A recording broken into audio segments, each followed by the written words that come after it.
Welcome, everybody, to the Canadian Primary Care Research Network Learning Series. I imagine most of you are familiar with the network, but for anybody who is not, the Canadian Primary Care Research Network tries to support patient-oriented, practice-based research that improves primary care. So our mission is to facilitate research, which includes supporting the spread and scale of innovations, building and growing local practice-based research networks, as well as building capacity for primary care research. And so one of the reasons we put on these webinars. So I'd like to open our time together by first acknowledging the land from which we join this learning series. I am from the University of Manitoba, whose campuses are located on the original lands of the Anishinaabe, the Innuuk and Sininnuuk, the Kodayate, Dena, and the national homeland of the Red River Métis. We respect the treaties that were made on these territories. We acknowledge the harms and mistakes of the past, and we dedicate ourselves to move forward in partnership with Indigenous communities in a spirit of reconciliation and collaboration. So using the chat, I invite you also to acknowledge and recognize the land where you are located. So in our acknowledgement at the University of Manitoba, we talk about dedicating ourselves to moving forward in partnership with Indigenous communities. And I think that underscores one of the reasons we're here today at this webinar. All Canadians have been encouraged to walk together with Indigenous brothers and sisters on the path of reconciliation, and many of the calls to action required continued learning, listening, and understanding what Indigenous peoples would like to see happen and how they would like to be engaged or involved in advancing meaningful healing and wellness journeys. So together we seek to gain insights into strategies that promote Indigenous leadership, meaningful partnerships, and consider research methods to promote equity-based research to inform equity-based healthcare and services that address the needs of Indigenous peoples. So personally, I felt like I had a lot to learn. I come with almost complete ignorance, I think, of a lot of the right ways of conducting research and data sovereignty in particular. So it was, I think, one of the questions that I had posed early around a learning series that would focus on this, and hence I became the moderator. So I moderate only for the purposes of time and logistics, not from any kind of advanced knowledge on this. So today is the second presentation in a learning series dedicated to advancing Indigenous health and some of the considerations for equity-based research, community voice, and data sovereignty. Our session today is called First Nations Data Sovereignty. And with our presenter's guidance, we will discuss First Nations data sovereignty by looking at the history of self-determination and the work that has been done in Manitoba over the last 25 years, as well as exploring what needs to be done to help communities share their truths. So some of the learning objectives are to explore the journey towards self-determination of First Nations data sovereignty within Manitoba, understand what First Nations data sovereignty means, and discuss the differences between Western and First Nations research ethics and the importance of building relationships. So I'm honored to now introduce you to our presenters, Dr. Stephanie Sinclair and Carla Cochran. Both are members, both come from the First Nations Health and Social Secretariat of Manitoba. Stephanie is a member of Sandy Bay First Nation and is the First Nation Data Sovereignty Lead at FINISM. And Carla is a member of the Fisher River Cree Nation and is the Implementation Lead at FINISM. So with that, I turn it over to both of you and look forward to what you're going to share with us. Thanks.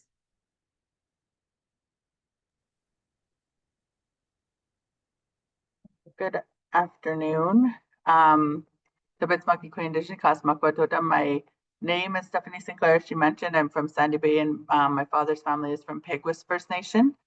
I'm honored to be presenting today. I don't know if Carla, you want to introduce yourself briefly? Sure. So my name is Carla Cochran. As mentioned, I'm from Fish River Cree Nation, but I also have roots in Sagink First Nation. That's where my mom comes from. and I work here at Finism with the data sovereignty team. Okay, so firstly, we wanted to give you an introduction to our organization. So the First Nation Health, if you switch to the next slide. First Nation Health and Social Secretariat of Manitoba was mandated to serve the 63 First Nation communities in Manitoba. We also have representation in Treaty 1, Treaty 2, Treaty 3, Treaty 4, Treaty 5, and part of Treaty, an adhesion to Treaty 5. We represent both on and off reserve, and we have 5 linguistic cultural groups, our nations within our territory. So Finism used to be the health secretariat at the Assembly of Manitoba Chiefs, and then we established a separate organization to specifically focus on health and social. And our unit where we work is under the research area. Next slide. So we wanted to stress that we have always done research. We've always searched for understanding, ways of being and knowing around the world. In order to survive, we might just not have called it research. So this is a quote we always use from former Chief Norman Bone from Kisikonan. So just basically to recognize that we've always done this. This isn't a new thing that's been adopted by our cultures. It's always been present in the work we've done. Next slide.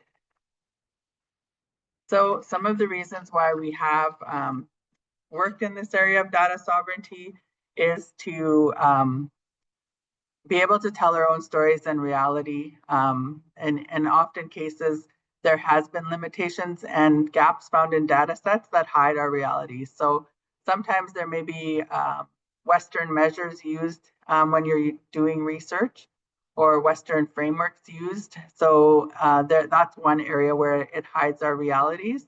There's excluding, misclassifying, and underreporting First Nation data. There's often, sometimes pan-Indigenous, we call it, research, which we don't support at Finism, where Métis, Inuit, and First Nations are all lumped into one as a group under an analysis. And there's also different ways in which people have categorized First Nation people. So we really want to have our own ways recognized of how we classify First Nation people in the data sets that we would be leading the research in. So as I mentioned, also there was researchers often use Western-based standards of well-being, which can misrepresent or perpetuate stereotypes. They also don't reflect our culture, language, and the strengths within our nations that are specific. The unique histories, realities, and especially in Manitoba, we have a lot of jurisdictional challenges in the area of health and social that are sometimes not reported in research findings if they don't have a First Nation voice at the table or leading the research. There's a lot of that stuff is often left out, and it's just the results that are shared without the context or historical pieces explained. So those are some of the reasons why we're really strongly supporting data sovereignty in terms of First Nations leading research and having access to their own data in order to share their stories themselves.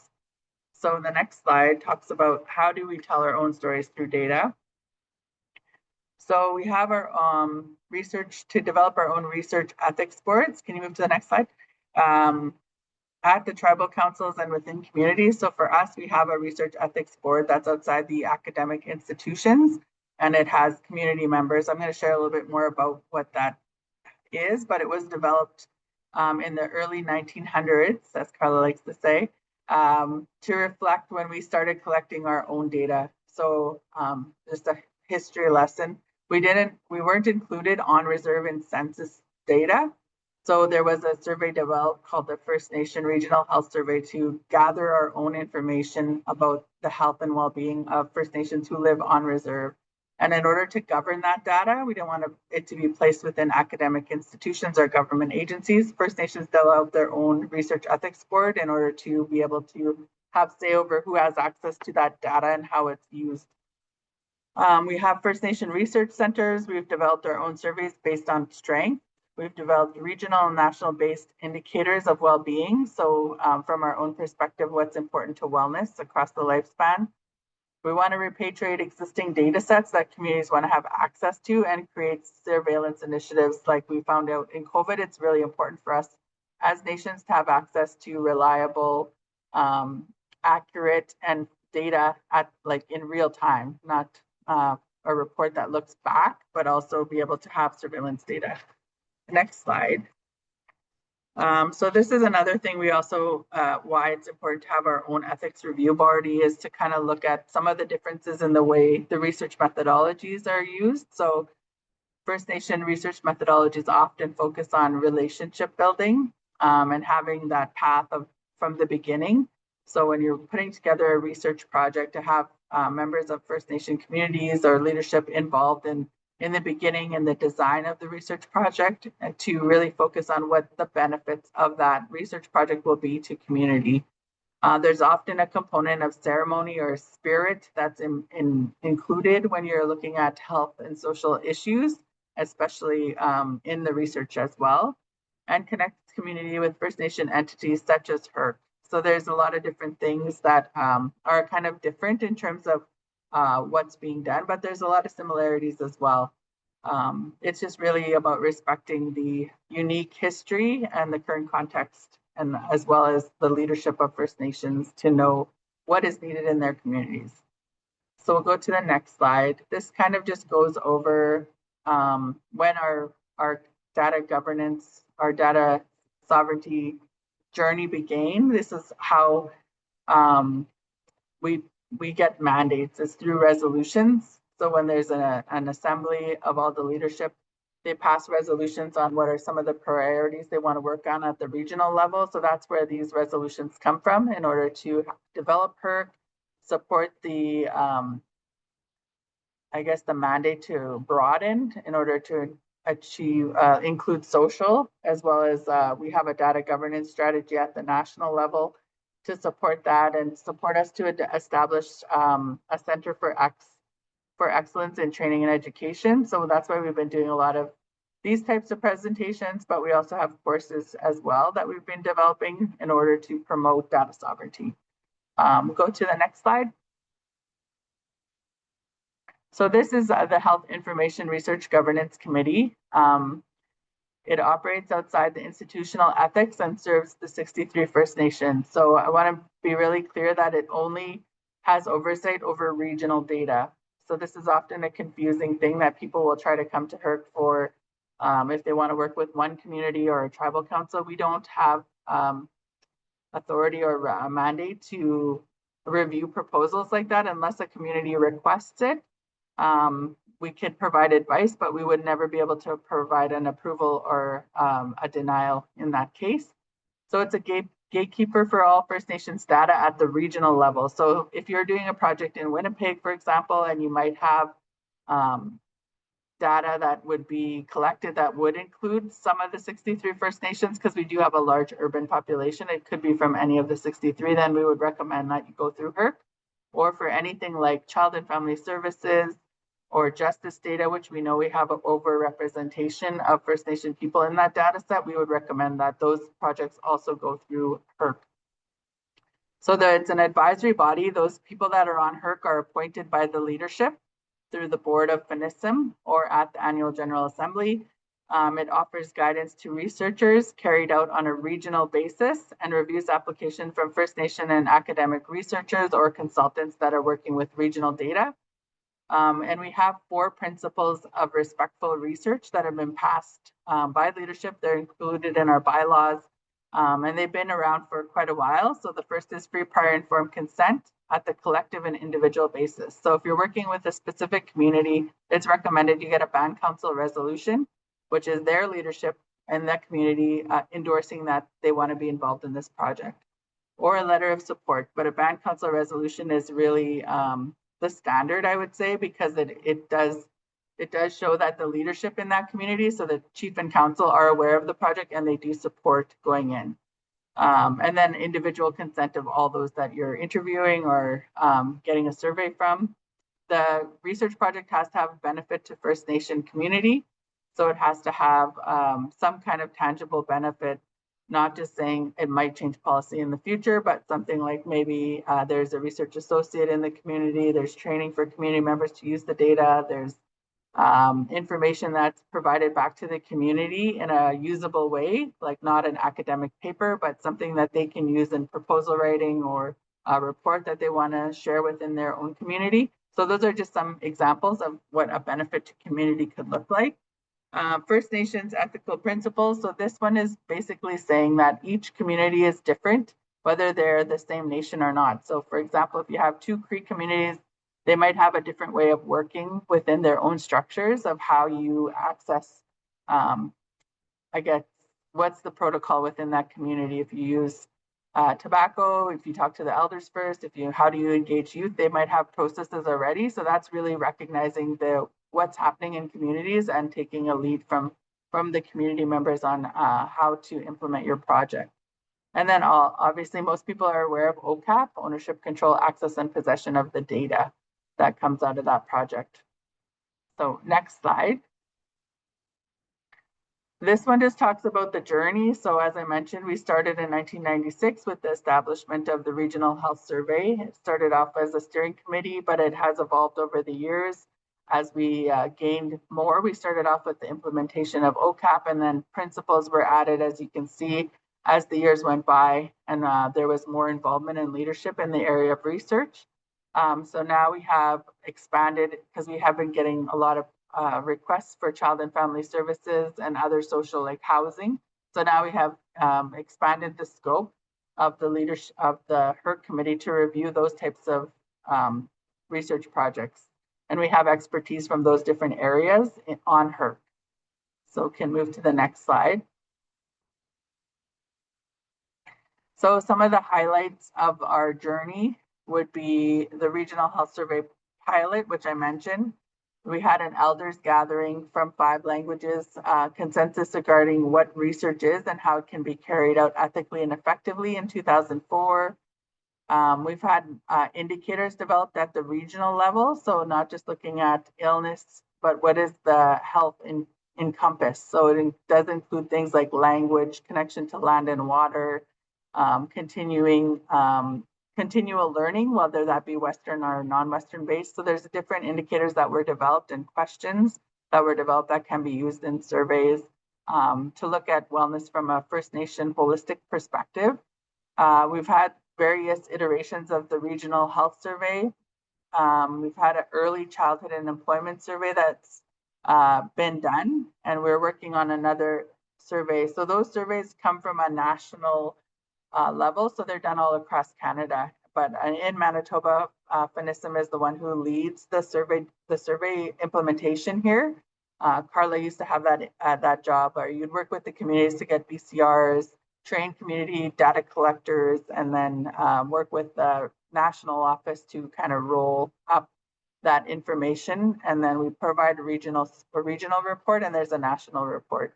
So that information has been used to advocate for diabetes programming and maternal child health programming effectively at the national level. So that's why we continue to do that work. It's important for us to have connections. So now I will hand it over to Carla. Go over the next couple slides. All right. So Stephanie mentioned the First Nations Information Governance Committee.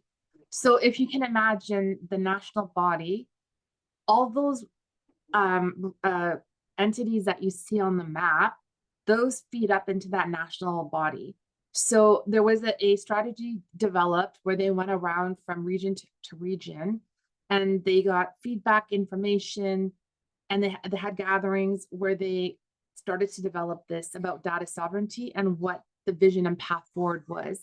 So they developed these 9 pillars that came up and guiding principles. So if you take a look, in our region, FNISM is the lead. But if you were to go to, let's say, BC, First Nations Health Council is the lead in the data sovereignty area. What BC might be doing might be different from what Manitoba is doing. But we're all working towards the common goal of data sovereignty. But how it looks, it's coming directly from our communities. So just to note, that document can be found on the FNIGC website. Just look at their data sovereignty area, and you could take a look at that. It's a bigger document that came up from that gathering. So in our region here, this is our vision about data sovereignty. So we honor and protect our sacred responsibility to gather, analyze, interpret, and share our stories in accordance with our nationhood, past, present, and future. Our mission, FNISM, will capture, protect, and share our stories in accordance with our own worldviews as self-determining nations by our people, our keepers, our storytellers, and our interpreters. So what is data sovereignty? This is something that came up in our region. It's asserting authority among and between nations. So it's about controlling our own narratives and how we tell our stories when it comes to data. It's creating that safe place and sacred space for our community and community members to come together, to have a voice, and to recognize both on reserve and off reserve. But it also means telling our own truths. So you might wonder, you hear that, you might wonder what the goals are. Ideally, it would be great, like for us not to be here at a regional level, but to be a support. That's what we are right now. We're trying to be a support so that we work towards these goals, to have every First Nation in Manitoba to own, use, and store their own data, and to share with the region, that everyone has an ethical review body. So Stephanie mentioned HERC. We want that with all our First Nation communities so that they protect the research that is being done within their area, their territory, their region. We also would like to see First Nations applying and leading their own research. And we see that now, but we'd like to see it more. And we would also like to see First Nations using their data to make decisions and share information with their community. So those are ideally all the goals of data sovereignty that we're working towards within the region. So when you think about data, very important to set the groundwork that data is not just numbers. And we talked about the Western, we talked about the difference of First Nations and Western. But when you think about data, it's our truths, our stories, our loved ones, our community, and our ancestors. And we work with that data. It must be treated with great respect because data has spirit. So in order for doing things in a good way, it means and moving forward in a good way, it means handling it in a good way as well. So with that respect. See, just from connecting with communities and going out and doing engagement sessions, which you'll see very shortly, you might ask what data might look like. So what we've come up with and I've heard is that it's about the nation and people. So that includes those demographics, that health information, employment, education, and other areas. But it also includes community stories and history, that genealogy, so that ancestry and identity, First Nations knowledges and cultural practices, the research, resources and environments, those biological samples, archival material, and ancestral remains and ancient DNA. So that's what data might look like to our communities here. So I mentioned about the engagement sessions, and this is very important because when you think about any type of work that you do and how to make it strong, is when it comes directly from community. So our team that we have went out to do engagement sessions. So these are the sessions that we've completed to date. And I want to just take note, a few of them that might stand out because people might not think like, oh, we might do it this way. We have to go to leadership. But however, we thought it was important to connect with youth, to connect with members of our to us LGBTQIA+ community, as well as our elders, and as well as our urban people who are often forgotten when it comes to work. So making sure that we have that urban representation. So in addition to that, we've connected with the health directors. We had our internal team at Finism come together.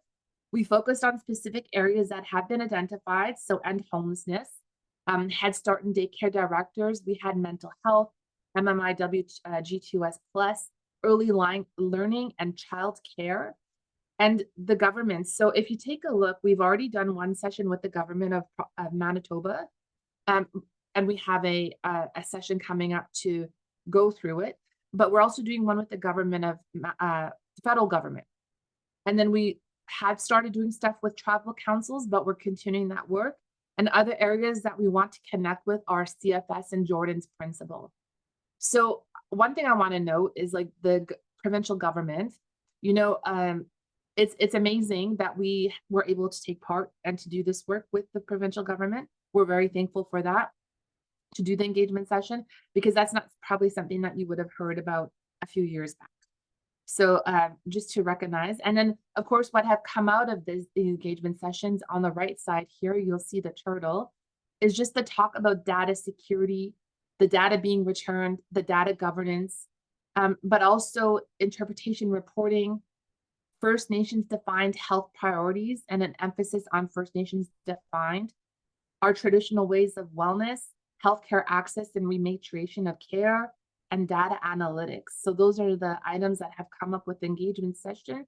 We do have individual reports for each of the session, but we'll have a full report at the end of our work.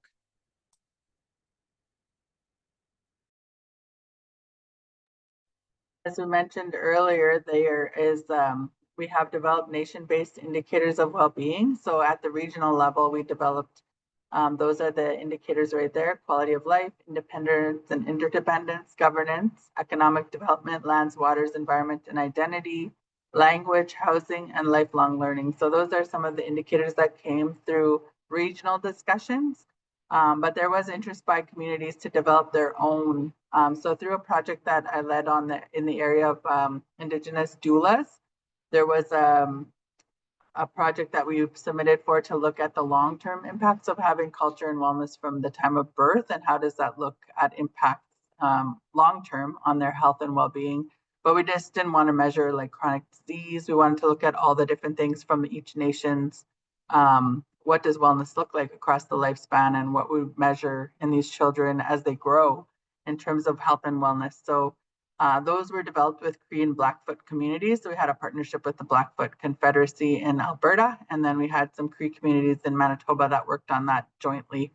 So those are some areas in which we worked, and we want to continue working in this space because there is the need for measuring some things, especially the things that communities have initiated, and they don't want to just use the Western-based measures to look at the impact. So that's why we continue to do work in this area. The other area, the next slide, we'll talk about demonstration projects. So overall, what we're working towards with the funding we receive from FNIGC is to develop a data governance lodge in our region. So each of the regions will have their own. So in order to do that, we looked at the community engagement. We're looking at the nation-based indicators. We also did demonstration projects to see what types of support communities would want from this kind of a lodge, what kind of infrastructure is needed at the community level, basically to gain understanding of what data structures exist in the community and how we can support developing more sovereignty at each community. So we've done some projects working one-on-one with communities to look at different areas that they've identified. So these communities have approached our team and asked for additional support in some of the areas. So community-based health screening was one, looking at enhancing the regional health surveys so that it meets the needs of their community health assessment planning, developing their own research ethics board, data sovereignty and unmarked graves and identification was some of the discussions we've had, enhancing data practices, survey analysis for addiction center, and repatriation of archival materials. So those are some of the projects that communities have brought forward that we've been working with, and we've been kind of like keeping track of what our investment is in terms of time and resources, and what's missing, what kind of staff we would need at this regional data governance lodge in order to support these types of projects. So I'll move to the next slide.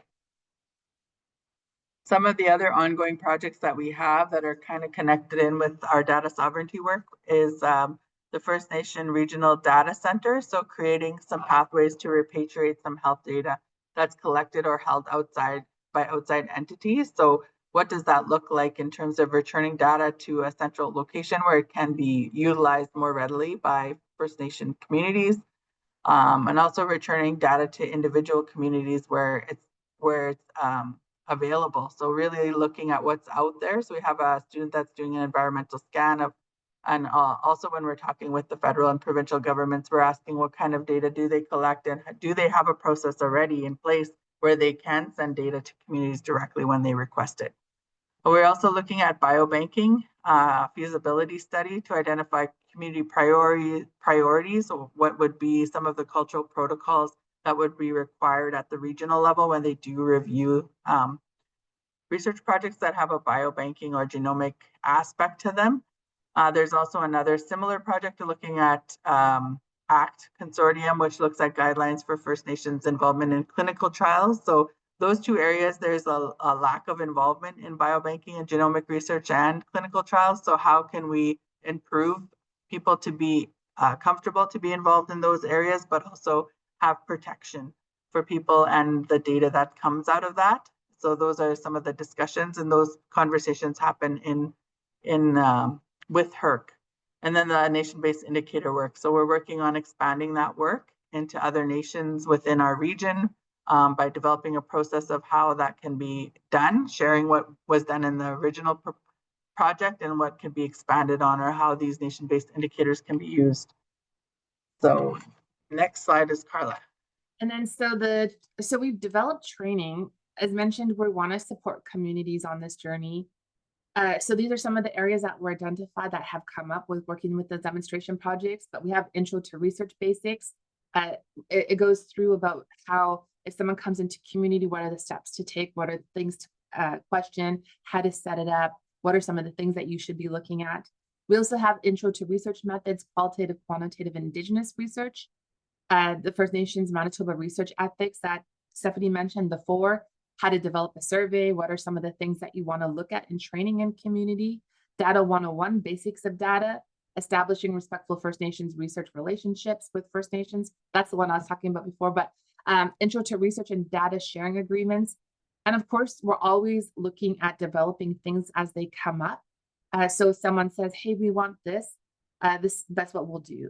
Right now, what we've done is we're developing a tool guide, which is pretty much done. It's in the draft and we're just going through it, but it'll be for First Nations communities in the region to take a look at, to see where they're at on their journey with data sovereignty and what are some things that they need to think about. We've also done a webinar series. So just basically all the stuff that we've just mentioned, kind of telling that. We did do one on proposal writing 101 because that was something that was a little bit different that was asked. We did basic, like a general one, but we've also done grants and research one. And we've done one on archives. This one was very interesting because we had someone from community that was doing a First Nations museum and gallery. And we had someone and 2 people from U of M who came out to talk about their archive process. So they are available. They are online. Just look up our YouTube, Finism on YouTube, and you'll see this webinar series. And then also, as talked before, we had a student that we worked with that has done an environmental scan of data within the region. But we've also are trying to do a human resources campaign to get young people to think that, hey, you know what, data's cool. I could come and do some work. We do need a lot of people in this area, so we're really encouraging young people to go out and do it. So we have partnered with one of our other areas within our organization, Reclaim, to do that. And we've been having students come in and partner within our research department to bring them out to do like a day in health, Indigenous health. And we do have people within research that come out to share. And one example is like a speed dating thing, but it's not dating, but it's like an introduction. So we get them to go around and they get introduced to people and they get to ask any questions of that staff member, but just to really get them and encourage them to think about other opportunities that are out there. And of course, that archive and history resources. So we are working on our history of our work that we just shared. So we are writing a document about it. So that is there. And then of course, just with the overall, the goal of what we're trying to do with this data sovereignty area is working towards a data governance lodge. So when we think about this, all the stuff that we have within the engagement sessions and the demonstration projects are being put together. So our hope is that HERC is the oversight, the governance of our data governance lodge within the region.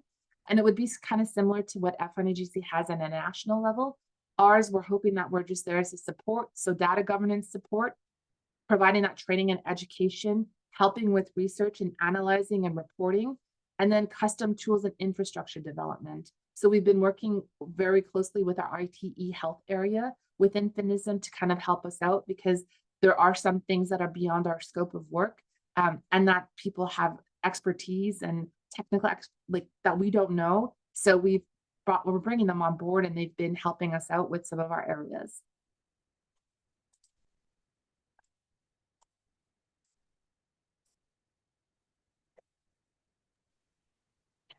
The next slide. I already kind of went through this, but looking at just to reiterate the four principles, these have been endorsed by the 63 First Nation leadership. They're included in our bylaws of both our organization and the Assembly of Manitoba Chiefs. So they basically apply to all communities that if you're working with a community at the individual level or at the regional level or tribal council or north and south, these are good principles to follow. Again, free, prior, informed consent, First Nation ethical principles, principles of OCAP, and First Nation benefits. So Carla's going to go through some of the questions in the next slide. Yeah, so this is what we've developed for communities. So something to think about if you do research. So we encourage our communities to ask these questions in the area. So I'll give you an example for free, prior, informed consent. So if they are seeking to build a relationship, when and how are they seeking first free, prior, informed consent from the community? For the ethics part, how will their researcher consider the unique cultural practices and jurisdictional challenges with First Nations? For the benefits, how will their research benefit First Nations? For OCAP, for the first one, ownership, how will their identification be confirmed? That's one question. For control, are there multiple First Nations communities involved? For access, how will First Nations access their data? And then for possession, where will the data be held? If the data is not held by First Nations, what are the steps to ensure data stewardship by First Nations? So if you're a researcher, I would encourage you to go through this, but ask yourself these questions on the work that you're doing to see if you've answered all of these when going to community and working with research within community.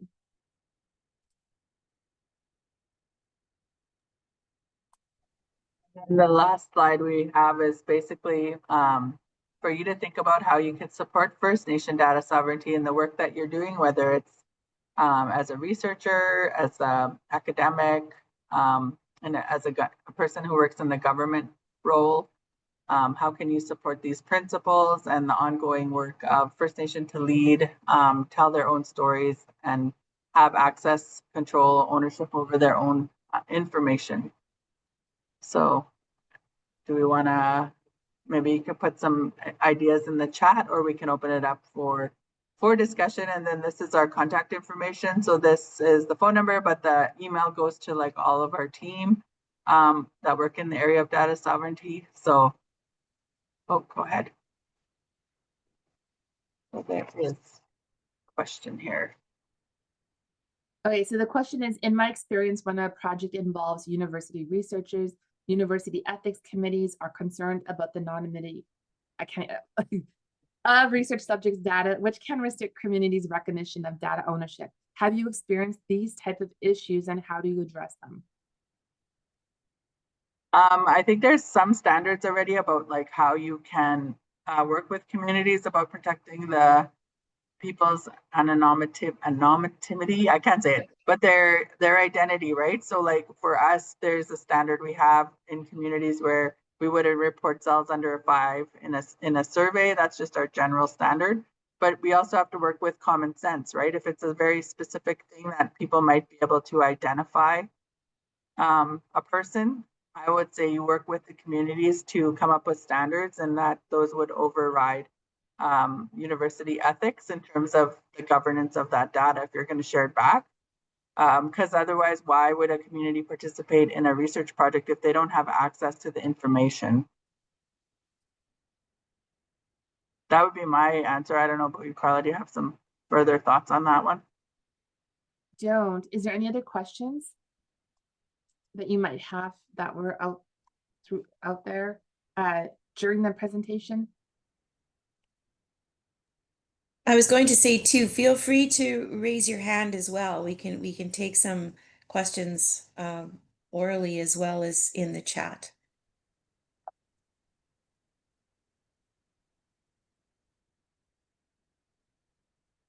So while we're waiting, I have a question. I'll take the moderator's privilege or whatever. But so going back actually to that last slide that you had, Stephanie, around, what is it that you as a researcher can do? I'm just thinking about like there was a lot to take in here. And so as we're on this learning journey and starting to build understanding, how do we put that into action? What is a reasonable sort of first step or first sort of lesson you would sort of share with somebody who's really wanting to participate in this work and in a meaningful and right way? What would you say would be sort of a good first step? I'd say get to know the community you're working with. So let's, in an example, say you're working with one or two communities. I'd say get to know as much about them as you can.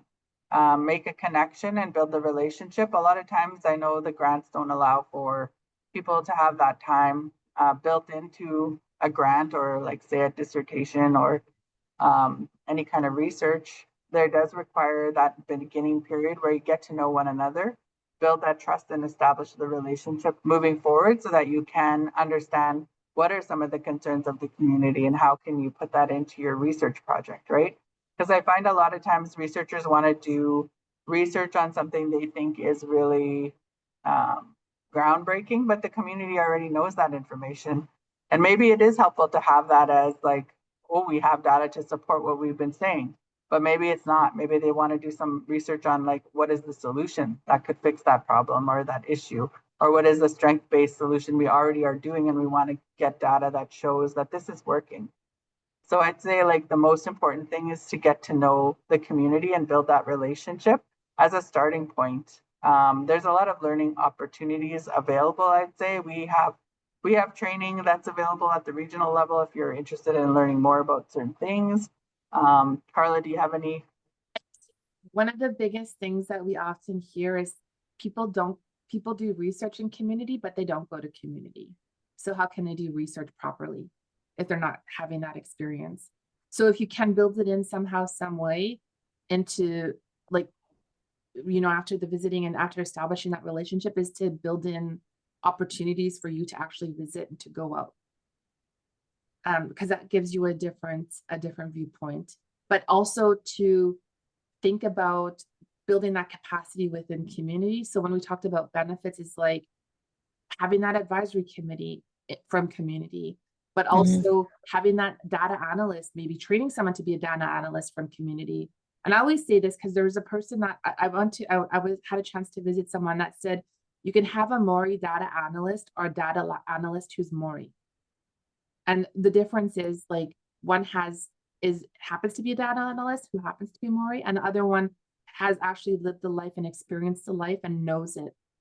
So there's a difference, but having people on board with you, however way, during your research is very, very important from community. Excellent. Thank you. Sabrina.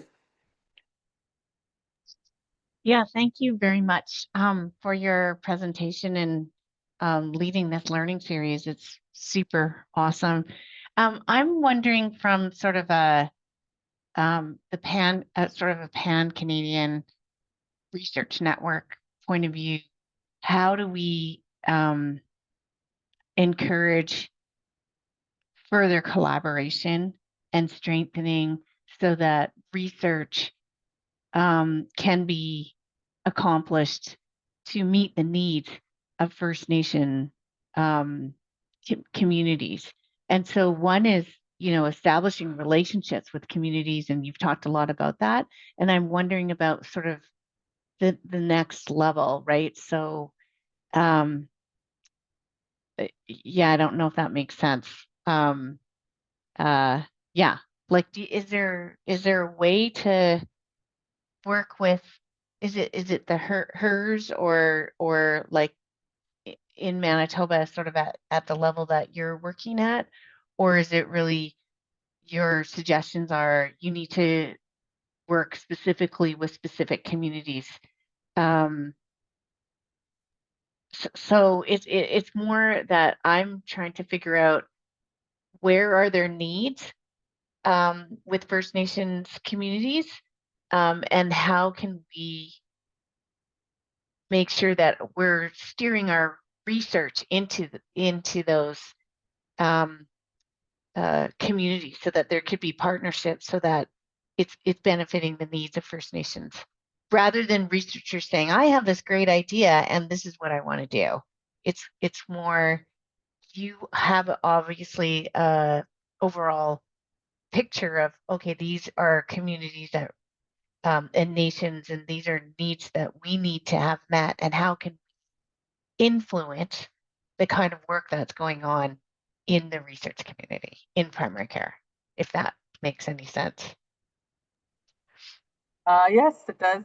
We've partnered on national projects before, so they still do go through HERC for our Okay. involvement.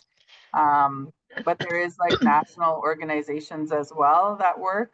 So for example, if you were going to do a health project, I would work with like the Health Managers Association as a partner as well. Like they would have, I'm assuming, some documents with priorities. There's also every organization that's provincial will have resolutions on their websites. There's resolutions at the AFN, which would say those are priorities at that level.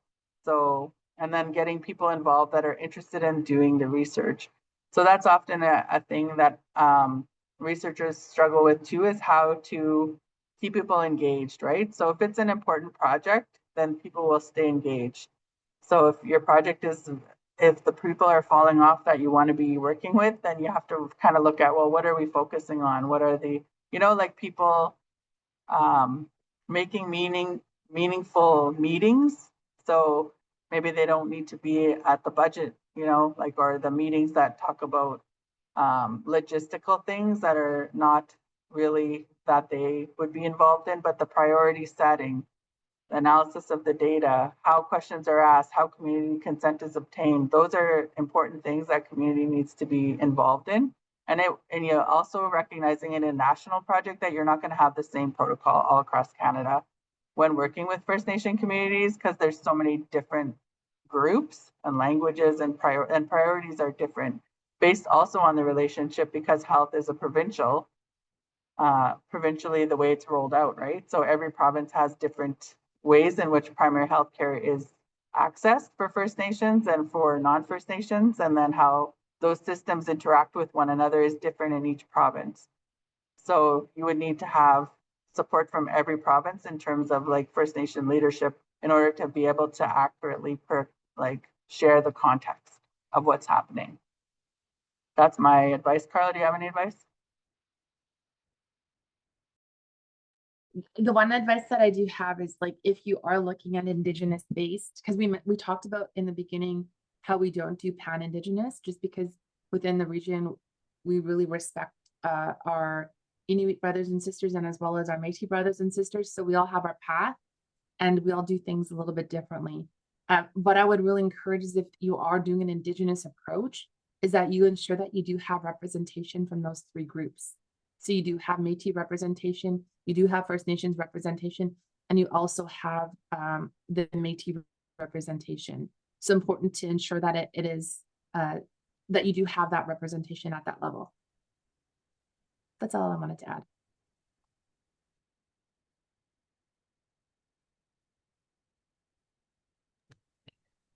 I was just looking at the question in the chat here. So working in a provincial health authority with data from multiple First Nations and Métis communities and other populations experiencing inequities in Saskatchewan on how to handle, I misread there. How to handle and deal with data. How does the data sovereignty handled when data is collected by a health authority versus an Indigenous community? Is there a difference between quality improvement and research as far as how data is handled? So as we always say, we are only in Saskatchewan, you'd have to follow their protocols. So there is an organization, FSIN, which also has money to do data sovereignty work. And they have their own processes of how they prove ethically and how they want to access data. So you'd have to go through them. But I would assume it's the same as in Manitoba in terms of they would only have the authority to provide approval over First Nation specific data. And it's encouraged that you would analyze data different, like have a different analysis plan for First Nation versus Métis and separate that data out, because otherwise it doesn't really provide anything useful for communities to advocate from or report onto their communities if it's mixed together. And then if it's handled by, if it is data collected outside of our data sovereignty principles would still apply, I would say, in terms of like when other other people are collecting data about First Nations, how would you support First Nations to have access to that information?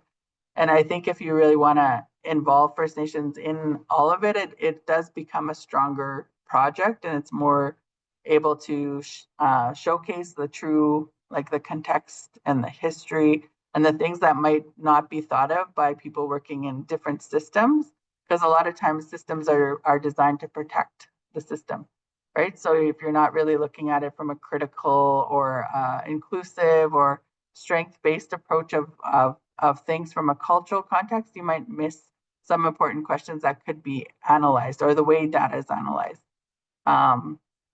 And is there a difference between quality improvement and research as far as how data is handled?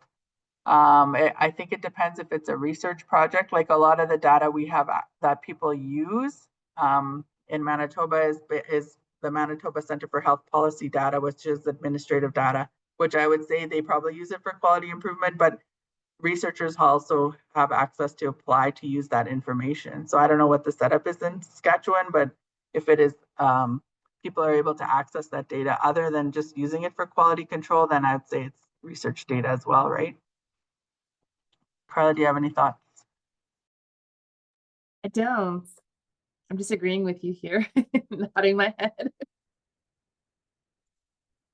And what I would say, just the other thought is like I shared the FSNI chat or the web page, but just to take a, you could look at the FNIGC and I'll share it in here, but their web page to see who the partners are. And if you are from one of the provinces and you want to find out more about your region, I would say connect with that organization.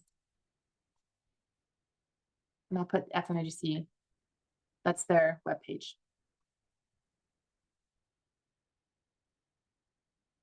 I have a quick question. I'm just going to butt my question in here, but I'm assuming as you're talking, um, qualitative data and quantitative data are being handled in the same, or suggested to be handled in the same kind of way. Yeah? Yes, like when we shared that slide about all the different types of data that community want to have access to, like those principles would apply to all of that as data from a First Nation perspective.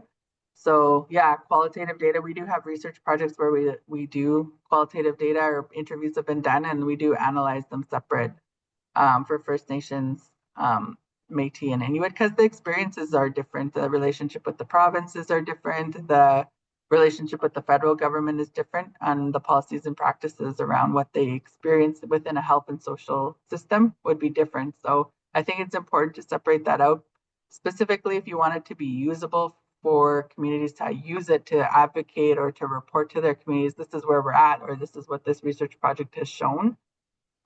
Really trying to shy away from pan Indigenous. Mhm. For us, for our organization, that's our stance. Like even with when we get invited to research projects, unless it is a First Nation specific or they're going to be analyzing the data separately, we can't really be involved based on our mandate. I noticed there's a question about the maintaining a relationship with First Nations communities once a funding grant has concluded. I would really encourage you to, if you are doing research, is to continue that relationship afterwards. So like say with your, whatever you're doing is to build up that capacity, but also to build something that can last beyond the research. So it's not just a parachute in, parachute out. And I would say just to keep those communication ties open. Even if it means you going to like say an event, that a powwow that might be happening, you know, it's always important to maintain those relationships afterwards somehow, some way. And a lot of grants often will like be more favorable if you have a relationship and you've done some research with that community and then you're moving to the next phase.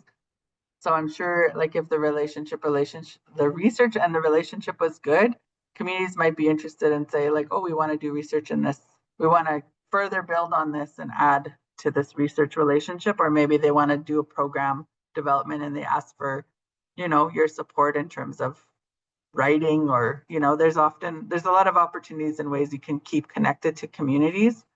And if the relationship is good, I think it's beneficial for both to have that relationship maintained and continue on.